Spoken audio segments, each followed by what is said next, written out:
நீங்க இப்போ ரீசெண்டா கேமரா ஒர்க்காக பார்த்த படம், இல்ல உங்களுக்கு புடிச்ச கேமரா ஒர்க் படம், லைக் சினிமாட்டோகிராஃபியா நல்லா இருந்துச்சு அப்படின்னு சொல்ற படம்? அப்படின்னா நான் ஜெயிலர் தான் தலைவா சொல்லுவேன். விஜய் கார்த்திகேயன் சார் தான் எடுத்திருப்பாரு. சினிமாட்டோகிராஃபி பார்க்கவே நான் 4 டைம்ஸ் தியேட்டருக்கு போனேன் தலைவா. அந்த அந்த சிலைய வந்து கடத்திட்டு ஃபர்ஸ்ட் டைம் ரஜினி சார் அந்த பிரிட்ஜ்ல நடந்து வருவார்ல, அதுல அந்த அந்த டோர் மூடி ஓப்பன் ஆகும்போது கட்டு போகாம வருங்க. அப்பா!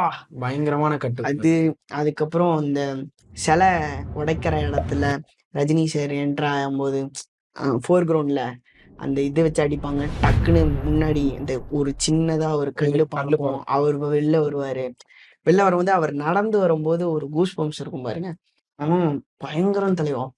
ஷார்ட் எல்லாம் அப்படி ரஜினி சார் ஓப்பனிங் சீனே அந்த சாமி இதுல பூமிக்குள்ள இருந்து வரத அந்த கண்ணாடி அந்த போக்கெல்லாம் அப்படி இருக்கும். கேமரா ரோல் ஆகி ஃபேஸ்க்கு வரும், ரிவீல் ஆகும், ஃபோக்கஸ் அப்படி இருக்கும். அந்த ஷாட்லாம் ஓகே. அந்த இந்த ஷாட்டு அதெல்லாம் பக்கா தெளிவா வேற மாதிரி இருந்தது தெளிவா. ஜெயிலர் நான் ரசிச்சு கேமரா ஒர்க்காக ரீசெண்டா பார்த்த படம்னா நான் ஜெயிலர் தான் சொல்லுவேன்.